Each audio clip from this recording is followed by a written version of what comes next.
psychology with an emphasis in second language acquisition and systems interventions. She completed an internship at Monroe-Meyer Institute and then completed a 2-year neuropsychology fellowship at the University of Minnesota Medical School through the Division of Pediatric Clinical Neuroscience. For several years, she's provided neuropsychological and psychological evaluations for juvenile and family courts, and more recently, she has conducted evaluations for resentencing young adults who were sentenced to life without parole as adolescents. She has done pre-sentencing evaluations for juveniles adjudicated as adults and evaluations for motions to transfer to juvenile court cases. Thank you for being here with us tonight, Dr. Conlon. Beside her is Mr. Shakir Abdullah, who, as a 16-year-old in 1975, was sentenced as a juvenile to life without parole in the Nebraska criminal court system. He spent a ridiculous amount of time, 41 years, incarcerated in our adult penal system, 2 of which he spent on death row. He did, in the wake of the Supreme Court holding in Miller, have his sentence reconsidered, a reconsideration hearing, and he was released in 2016. And since that time, he is working for Reconnect to Success Incorporated here in Omaha, assisting with in the adult reentry program, and he'll tell us more about what he's doing on the ground to try and change the future for some other folks.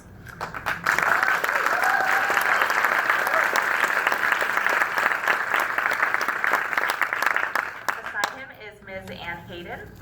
She is a public defender.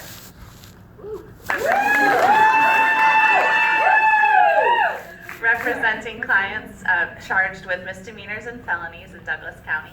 She was initially hired at the office to work on juvenile resentencings for Nebraskans who had been previously sentenced to life without parole as juveniles, again in the wake of the Supreme Court holding. And these hearings have all been held at this point, but some remain in various stages of appeal. So please join me in welcoming.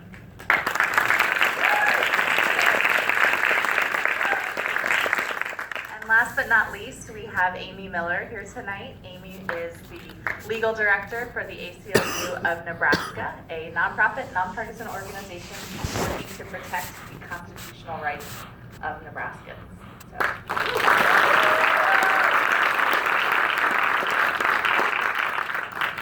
So my opening question is for everyone on the panel.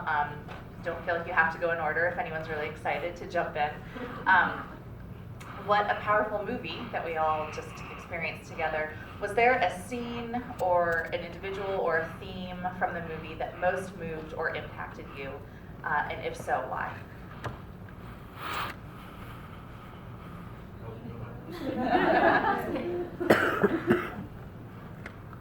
Can you hear me? Oh, I guess you can hear me. Okay. There were several scenes throughout the documentary that obviously were very impactful. I will only speak to one of those. The interrogation scene. The interrogation scene was very impactful to me, simply because it is a reminder of how vulnerable children are. Seeing that young man being taken advantage of in this situation is just heart-wrenching. I don't believe any child should ever be put in such a vulnerable circumstance, especially facing a situation where they may possibly end up in prison for the rest of their life without someone there, some advocate to protect their rights.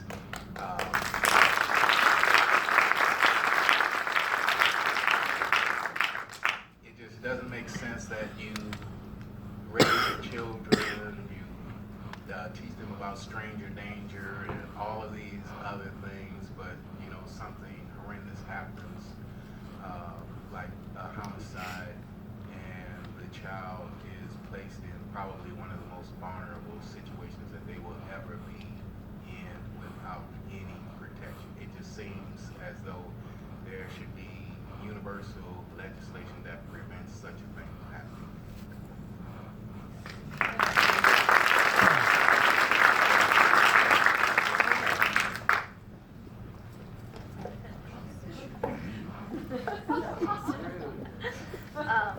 So the part of the movie that angered me the most, probably, if I could choose one, was when the lawmakers said that all of these kids were just a bunch of mini Charlie Mansons running around, a bunch of little psychopaths.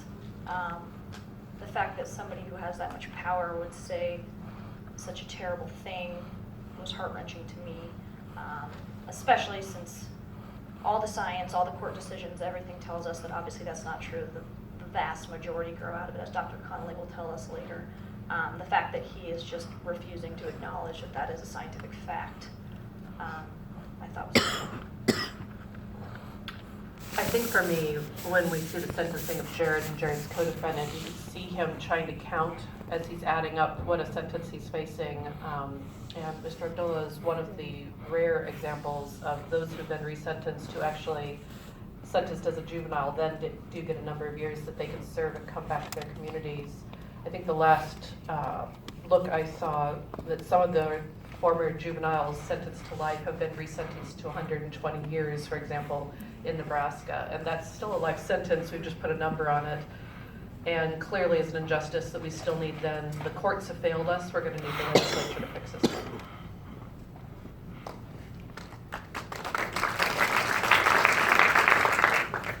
Okay, so I'm the psychologist and I'm going to see everything a little bit differently. And I do have to hand it to Gabe Cowan, I believe is how he pronounces his name. I do think he took a few psychology classes. I think what was important to me about what this film really demonstrated was how important bonding, relationships, warmth, having dignity for kids, high expectations, and leadership, how impactful that is, how it guides them, how it makes a huge difference. And I think the most dramatic example of that was watching Jared. And I think Jared is one of the more common kids that we see in this predicament. And you can see that there was a lot of underlying hurt. And Gabe saw that almost immediately, where he was trying to avoid talking about what he was fearful about, how he deferred his pain to a friend who saw his father trying to take his own life. You look below these surfaces, and I guess one of the opportunities I've had with reviewing a lot of these cases, and trust me, whenever I'm given a file, I read every single page. And you can always see those moments where you have a sweet kid who's looking for attention, starts getting into a little more and more and more trouble. And then adults have had it with him, and doors start shutting. And I think with Jared, I could feel Gabe's pain because it does get irritating. It is hard. They are frustrating kids. But you could also see at the same time how much they drive towards and move towards attention and respect and dignity and will work towards a goal. And once that's taken away and that there are no expectations and no one answer to, you can see them dwindling and looking for that peer approval in other places. And so I think it really did, in that one aspect, demonstrate the difference between kids and adults. Adults still seek that affiliation, but kids really need it much more and are striving for it and looking for it at a much higher intensity. So to follow up, Dr. Connolly, I'll ask you, based on that comment, what do you see in the system response to these young people? What kind of outcomes should society expect from treating adolescents like little adults in our correctional system? And what would your recommendations be for a better response? Well, I do think it's a little unfair putting all of this burden at the very last ditch effort. And like you said, I do think that this is an entire society effort. And and it is foolish to think that we don't know what to do. It is foolish to think that we don't know what motivates adolescents. And it is foolish to regress back to this archaic thought that if we strip people down to nothing, that they'll work their way out of a hole, which is a ludicrous thought. We don't reform behavior through punishment only. It's a very ineffective means of change. But if we can inspire through the strongest motivating force, because we are a social animal, through attention, caring, consideration, form those relationships, see within children what their strengths are, lead them in goal-directed ways towards accomplishing things. It's going to be much more powerful than punishment. And, you know, I forget which child said it, and I even tried to take notes. My darn memory. But one of them, and I think it might have even been Jared at the end, who said, you know, the sentencing has stripped me down to nothing. What do I have to lose? And, you know, that's a very dangerous position to put anyone in. It's dangerous for even prison officials. It's dangerous for other prisoners. It's dangerous for society to strip people down to nothing. Because when they have nothing to lose, or nothing to earn, or nothing to gain, what is their motivation? Why should they do good? Why should they work for something? You know, when we punish people into submission, there are two options. One is that they become vindictive or try to escape from us. The other is that we just completely squash their spirit and turn them into nothing. And so if we strip a juvenile down to nothing, leave them to an adult prison system that labels them as a criminal for the rest of their lives, I'm not really sure where they can build themselves up from here, except for people through you to guide them. We'll put all the burden on you, because that's what we do.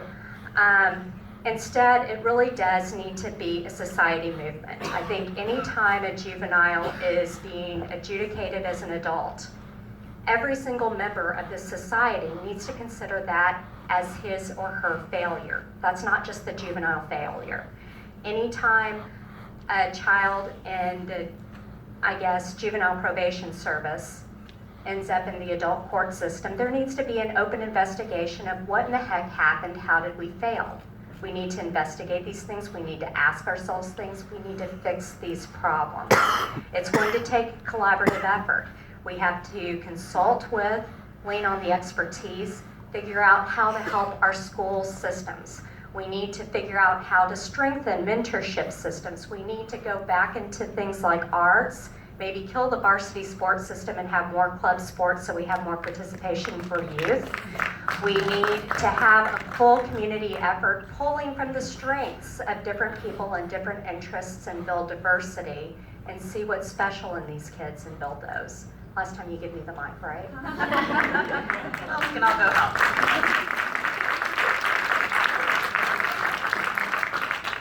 Thank you. So, Mr. Abdullah, moving on down the line, you've directly experienced Nebraska's correctional system, and as a boy. So I have to ask, was this movie hard to watch? And can you share with us what it is like to be a young person involved with our adult correctional system here in Nebraska? Parts of the movie was difficult to watch, but I guess necessary as any process is to get to the end of it. 1 week ago today, I found myself job-related back in a place that I hadn't been for over 21 years. I was back at the Nebraska State Penitentiary where my sentence first began,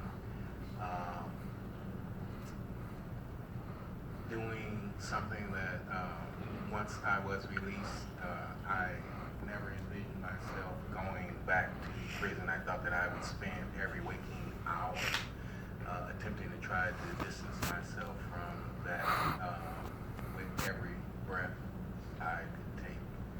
Ironically, I find myself employed at Reconnecting, which is a re-entry initiative here in Omaha that actually services that specific demographic, both pre and post release.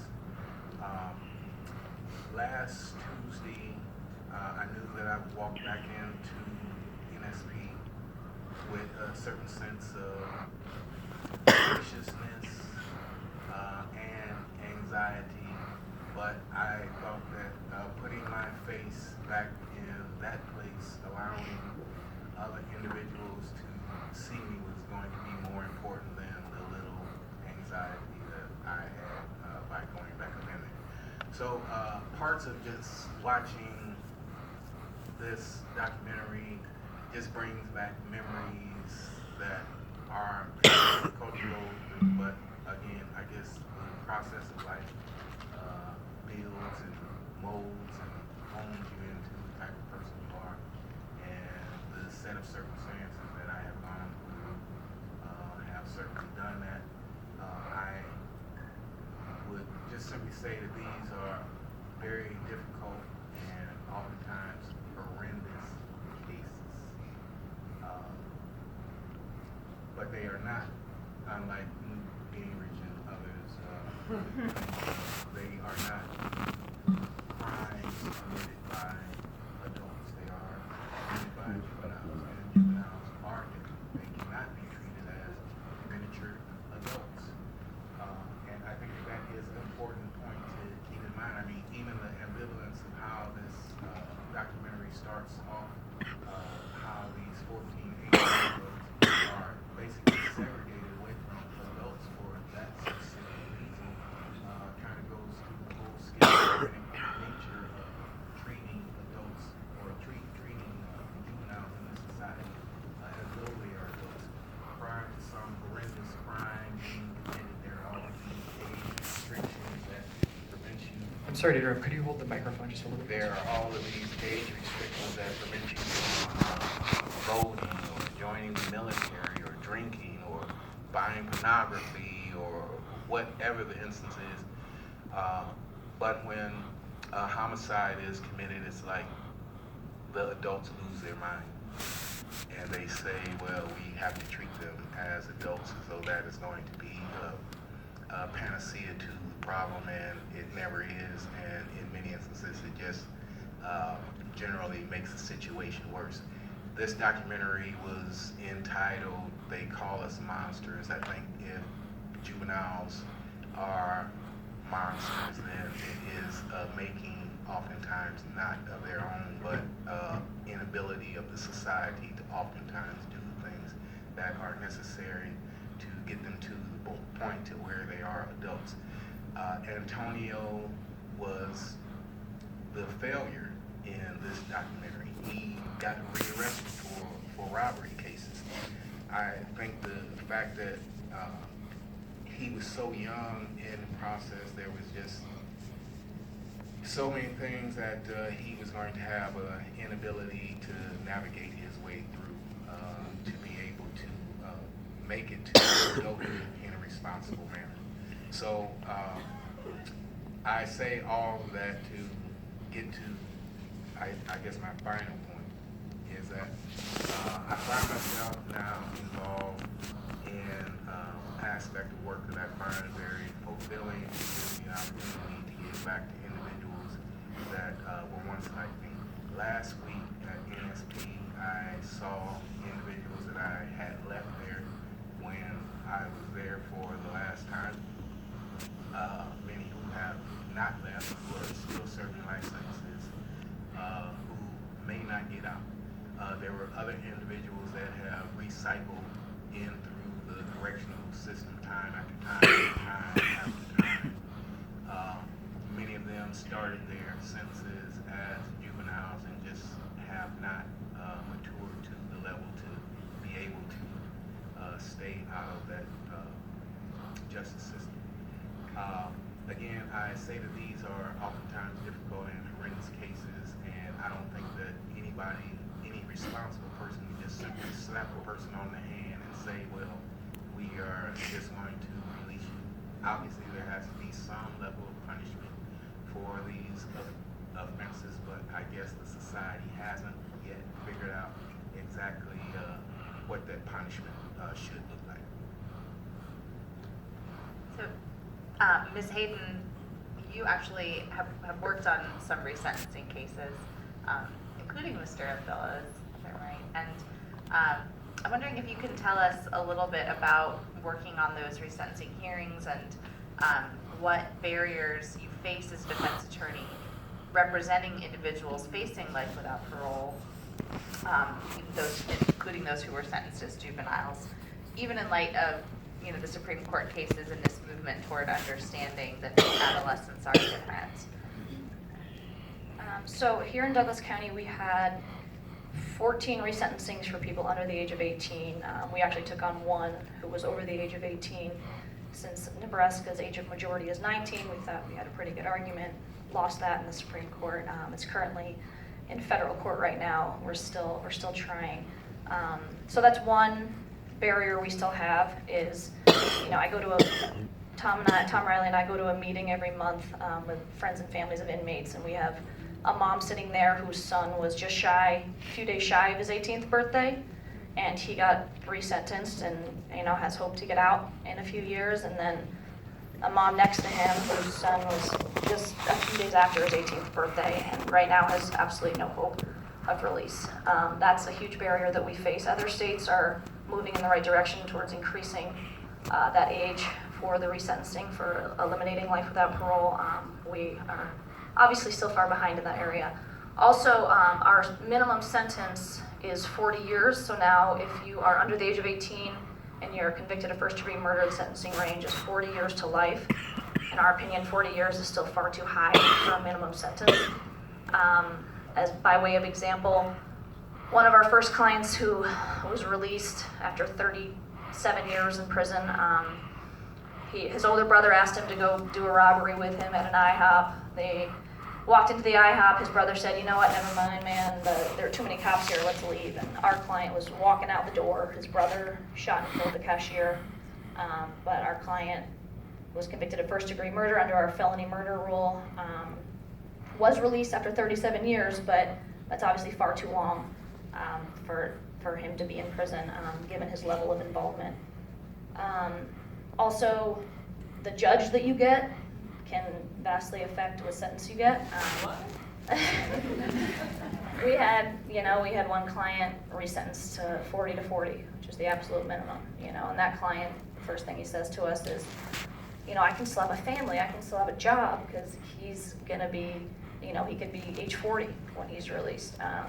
Other judges think that giving a sentence of 90 years or 110 years still provides a meaningful opportunity for release.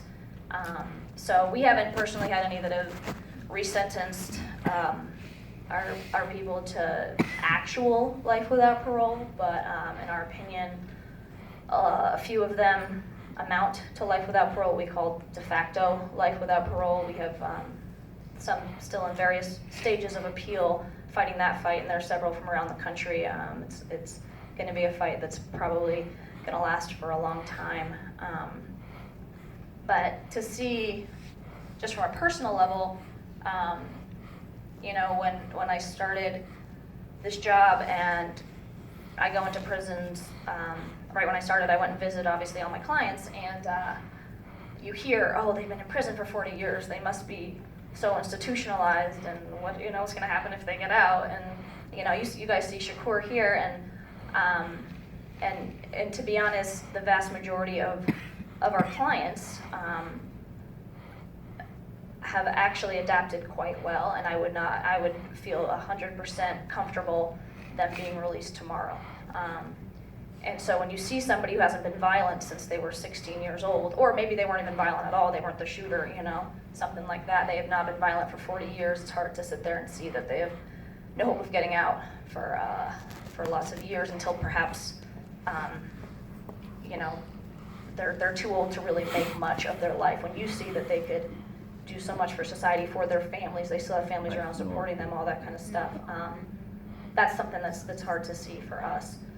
And when they try to say that they try to base it on life expectancy, I think all of us know that being locked up for 60 years, you're not going to have the same life expectancy as us on the outside. So that's something that we're still fighting today. So, Ms. Miller, turning to a particular issue, the ACLU in Nebraska has worked extensively on the issue of solitary confinement in our correctional system, and particularly solitary confinement of children or young adults confined in our correctional system. What information do you have about where and how solitary confinement is currently happening in Nebraska? You know, I think that was one thing, unfortunately, that we missed that component of juveniles behind bars in this movie.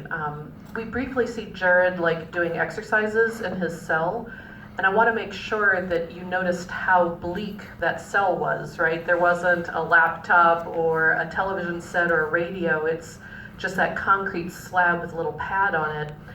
And now imagine that you have to stay in that space 23 hours out of the day. So unlike the human connections that we see the young men making through this class, you have no contact because you eat in your cell. There's a toilet in the cell. You get out 1 hour a day and you still exercise alone. You go to the library alone. You don't have any of that other contact.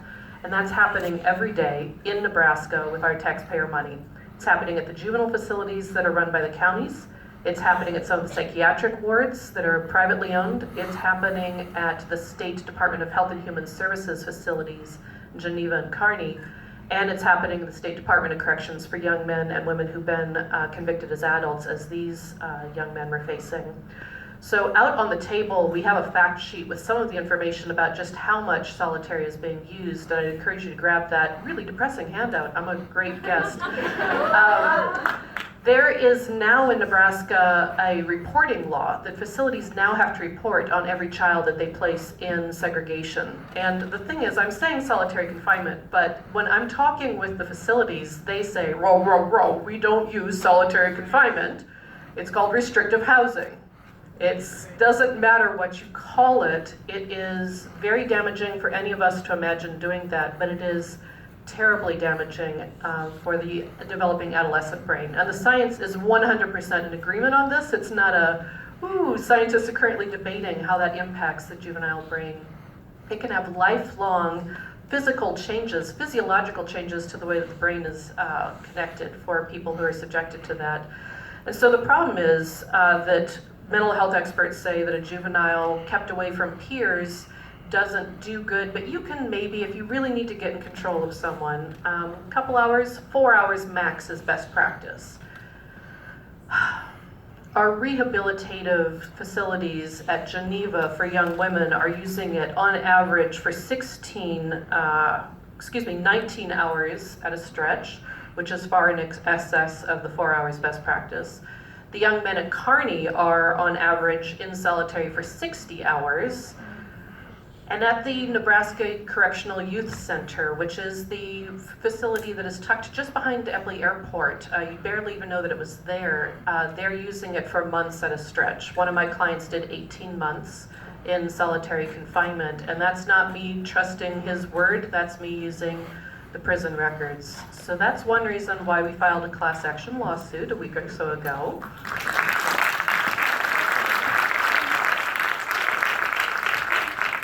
Can't expect young people to get better if we treat them this way. And we think that not only can we work on this through the courts, we're also going to try to take a run at it in the legislature. So we're in conversation now with state senators who would like to have a conversation about abolishing juvenile solitary. If that's something that you'd be interested in, there is a sign-up sheet out on the table. You can fill out your name, address, email address, and if that bill does become a reality, we'll reach out to you and say, would you please contact your elected official, because we have to make sure that our elected officials understand these are not disposable people. These are people that as a community, as a society, we have empathy and we have an understanding that we're not treating our children well. All of this, of course, is really super hard to talk about without crying. Look, I'm a grown-up, I didn't cry while I was talking about this. But there is really good signs out there. As a nation, the conversation about abolition of juvenile solitary is moving along quite well. And although I think we have hit some roadblocks on resentencing issues, in Nebraska, I see state senators very open to the idea of trying to at least reform how we take care of people while they are behind bars. And so I have great hopes that we may get to abolition of juvenile solitary with the help of good people like this, and hopefully with the work of folks like you that would take the time to reach out to your state senator and say, yes, abolition of juvenile solitary is the way that we think is more appropriate values for Nebraska.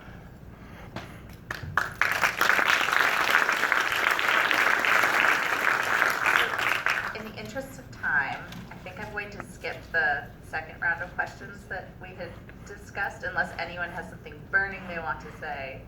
From there, and we'll open it up to the room to make sure we have some time for audience Q&A. I'm gonna turn power for this Q&A session over to the Film Streams team. So if you have a question, raise your hand. They will sort of keep a running tally queue in their head of who's had their hand up the longest, and they'll get you the microphone to ask our panelists. Okay, we have a question right up here. Yes, to our illustrious defense attorney. How realistic was the defense presentation? How often does something like that happen? Well, you won't see that. Yeah, you will not see that in our office, obviously. We don't have very many fireable offenses in our office, but even Tom Riley would fire us if we started to say that we don't get excited for wins anymore because we just expect to lose. If any of us ever said that, I think we'd be fired on the spot. It was sad, obviously, to see that private attorney said, "Pay me $20,000 and I'll do a better job for you." We all saw what she did. Even those of us who aren't attorneys could tell that. In that kind of case, there's so much more to it. A lot of lawyers, especially, people who are in court, I think a lot of people sometimes have egos, which is why they go into the trial profession. And in these kind of cases, you have to really be willing to put that ego aside and work collaboratively with a lot of other people when you're dealing with kids. It's not just about winning the trial, about the trial issues, meeting your client one time, figuring out your trial strategy. It's so much more than that. There's lots more stages when it's a juvenile. There's a motion to transfer to juvenile court. If the child is convicted, now there's a sentencing range that's quite different that allows for not mandatory life without parole. And that involves working with mental health professionals, working closely with the family, getting school records, all that kind of stuff that's totally outside of what you would normally do to prepare for a DUI, as she put it. For instance, in California, all those enhancements, the reason that kid, even though he was not convicted of any homicides, got 160 to life is because they have gun enhancements and they have gang enhancements, which are 15 to life, 25 to life. And as you can see, she didn't even cross-examine the officers about the gang stuff. And